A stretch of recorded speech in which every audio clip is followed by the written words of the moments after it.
What is happening, guys? Cowboy here, and today I am excited to bring you my updated Tonfa build. Now, the last Tonfa build was heavily based around applying the Scorch status and then taking advantage of it. And namely, we had a lot of focus around Devastation. And originally, this started as an update to that build. I had Devastation rolled onto every armor piece. I worked in some Red Demon armor for more damage versus Scorch targets, and it worked, but it wasn't strong enough. And what I mean by that is, thinking about all the builds I've done, I'd say the recent dual sword build is the new standard that's been set. Here on out, any builds I do are going to be super oriented towards, one central theme. They're all going to be min-max for New Game Plus. And sadly, the Devastation build just didn't quite hit those levels of oomph.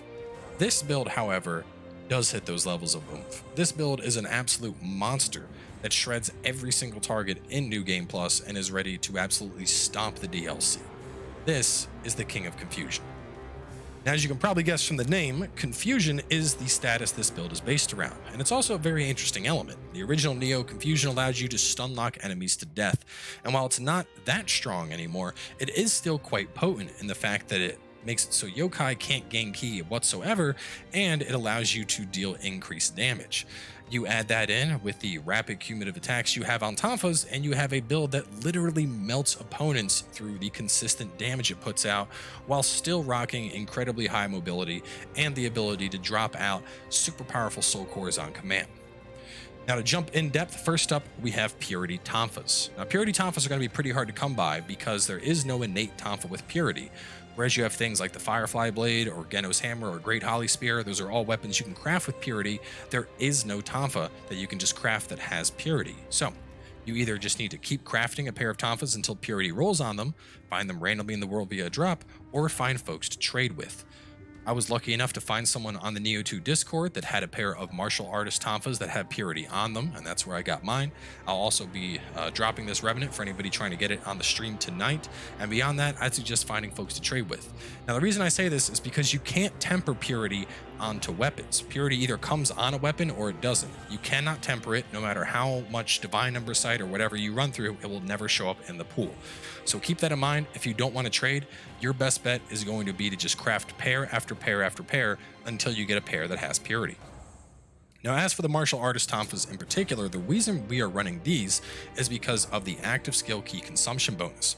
This is typically a 6.7 base roll and it goes up to just under 7%, but with the martial artist variants, it goes up to 8.8%, making this just a little bit more min-maxed than all the other Tonfas. In addition, we don't want Tonfa Gun with this build. We're not even going to be using Devastation or Crimson Lotus, so we're going to be moving away from the Sarutobi gun sticks. Beyond that, active skill break, active skill key damage. This build is heavily based around putting out damage with our active skills, namely Pulverize Heaven, and so we want to have those bonuses for both Yokai and humans. Purity is the no-brainer choice here, and let me explain why. For starters, every single enemy in the game, out of all of them, more than any of them are weak to Purity than any other element. Furthermore, not only are there more enemies weak to Purity than anything else, but there isn't a single enemy that's resistant to Purity in the game, meaning that on a build based around putting elements on your foes, Purity is going to be the ideal choice, giving us one element that is always guaranteed to get on. Beyond that, attack bonus, either Courage or Constitution. This is a New Game Plus oriented build. Both those stats are maxed, so either will work. Life Drain, either melee attack or active skill, and then grapple damage to amplify the already brutal grapple attack that we have with Tonfas. Candlestick Slicer and Ridge Sword, this is strictly here for a set bonus. The stats don't matter. In a similar fashion, the Warrior the West Bow, in addition to Saika's Rifle, both of these are just here for set bonuses. However, the one that's active should have your damage bonus agility. Moving on down, Trident Vajra Sword Helmet. Now, this is a unique helmet you'll be able to craft late on in the game. You just get this as you enhance your blacksmith plans doing the blacksmith subquests. But what's nice is the increased attack based on purification. This is a pretty hefty buff. In my testing, I was getting numbers around 41%, getting a purification off. My mid attacks, we're talking going from like 420 up to 630. So that is a beefy ass increase for getting a purification off. Beyond that, we're going to be working with the One-Eyed Dragon set. Now this is a unusual set. We didn't see this a lot in the original Nioh, mainly because the damage bonus based on consecutive attacks is pretty hard to maintain. With that in mind, it's actually incredibly easy to maintain with Tonfas because our Demon Dance Pulverize, 1, does enough hits to activate the bonus and get it all the way scaled up to max, and 2, it hits so goddamn fast that the bonus doesn't fall off. So we're going to be taking advantage of this set. We don't actually have a Tonfa set in the game, so this is a great use for it. And there's a lot of balanced stats here. We have life and ki on it, we have melee damage, which you can't go wrong with, and then of course we have that damage bonus, which will ramp up incredibly fast with Tonfas. Beyond that, as for stats on this stuff, I like to run elemental damage taken on 3 pieces, just to make sure I have complete vulnerability to elements while blocking. Every single piece is going to have attack and pulverize heaven damage. You could use whatever pulverize you want.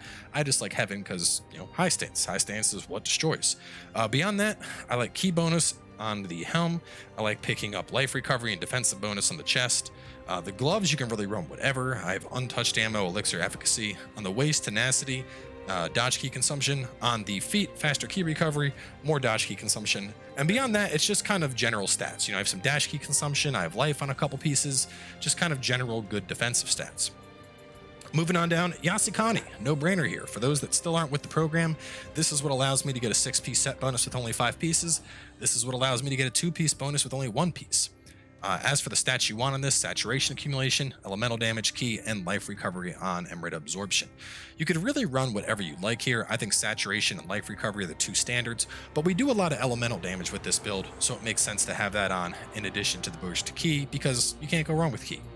In a similar fashion, we're bringing back Toshi's Abacus, because who doesn't love a 90% speed boost every time we kill an enemy?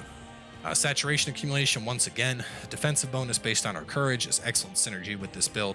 We're going to extend elemental weapon to make our maelstroms last longer, and then untouched elixir, but you can really run whatever you'd like here. Moving down onto our items. Barrier and weakness are kind of a standard for pretty much any build.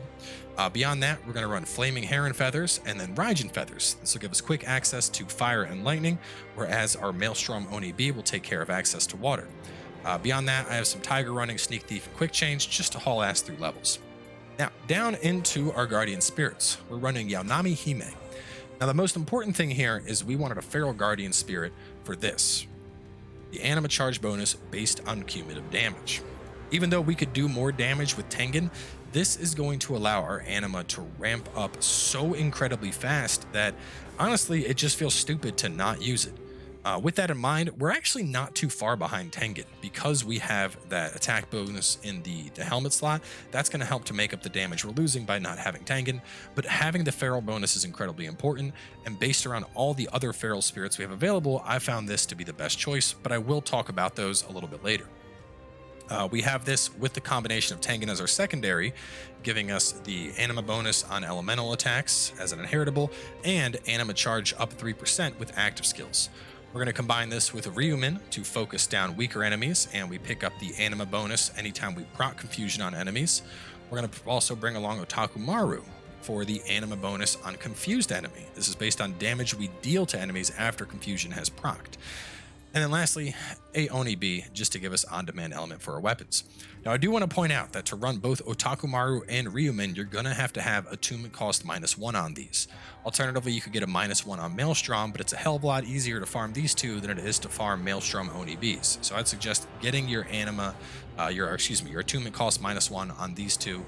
And this is basically just going to really solidify our anima gain, because we get a big chunk once we proc confusion, and then a big chunk for doing damage after the target's confused.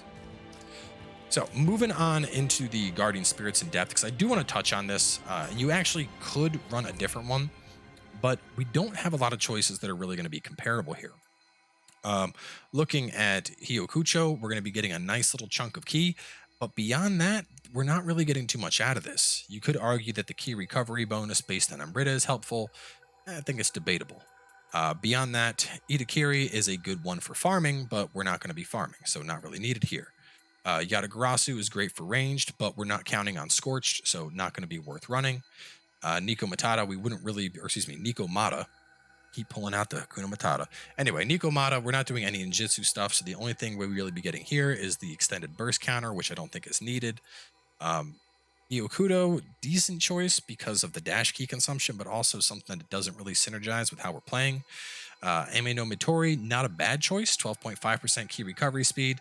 We're not going to really benefit that much from 20% lightning damage. And then lastly, you have Masaru, which does have an increased attack on Amrita absorption, but it is incredibly piss poor compared to Tengen, so really not worth using it.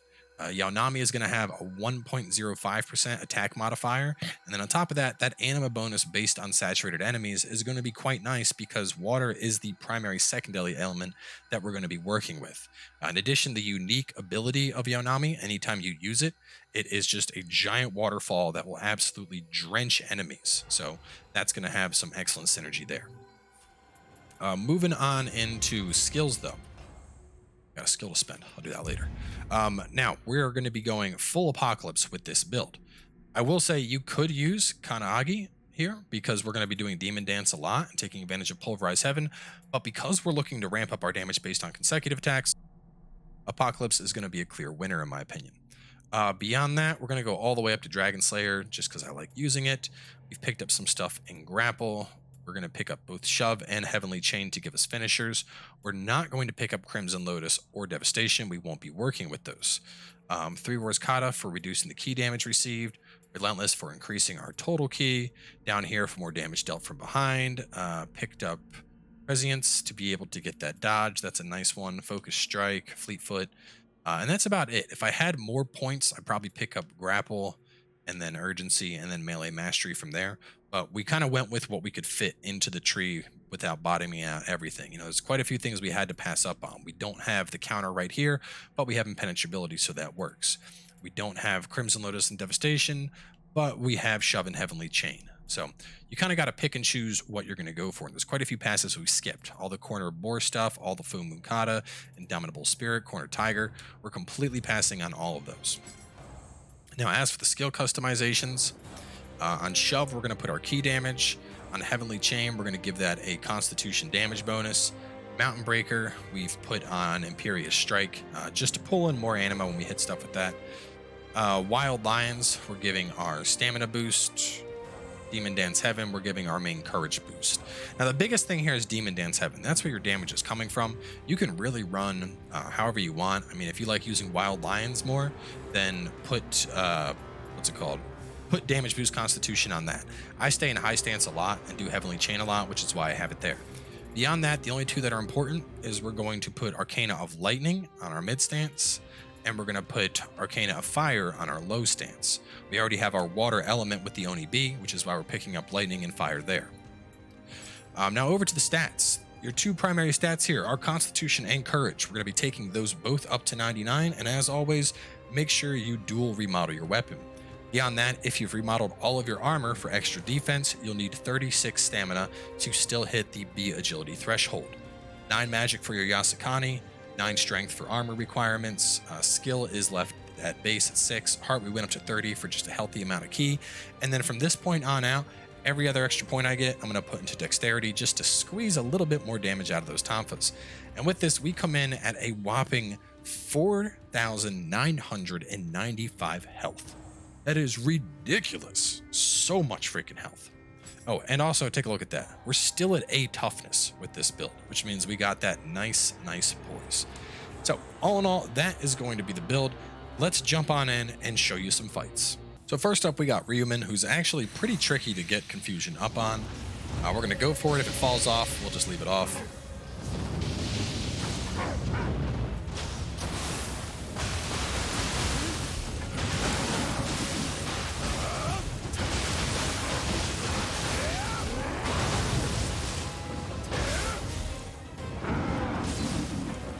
You can see that's just our opening combo right there. That did all that damage.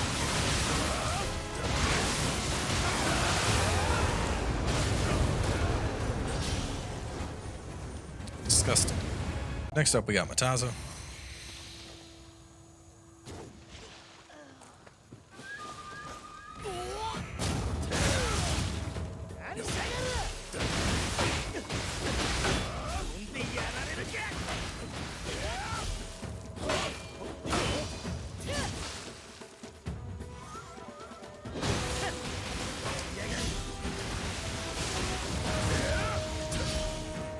Next, we'll take on a half human, half yokai.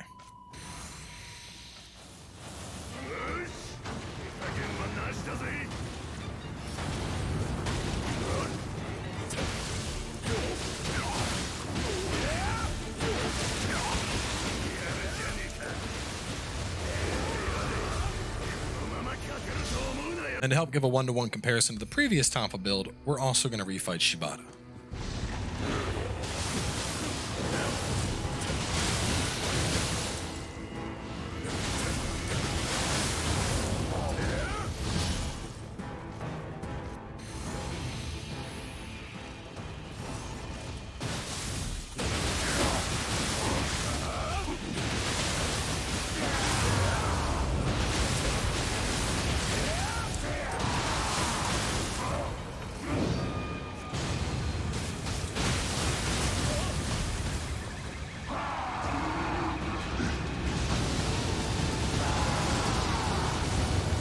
Remember last time how Takumar did all the work? This time all he did was the cleanup. So that's going to wrap things up for this one, guys. Definitely a really fun build to play. You got a lot of damage coming out through your demon dances. You got a lot of usage of elements. You got just a lot of consistent damage that you can put on out and just shred bosses, kind of how you saw there. So either way, thanks for coming on by. As for what to expect after this, I'm not sure. I've thought about updating the axe build, but I'm not really sure how much I change on that. So I'm going to mess around with a couple different things and come up with something that's really crazy like this was. So either way, thanks for watching, and I'll catch you guys next time with more Nioh 2.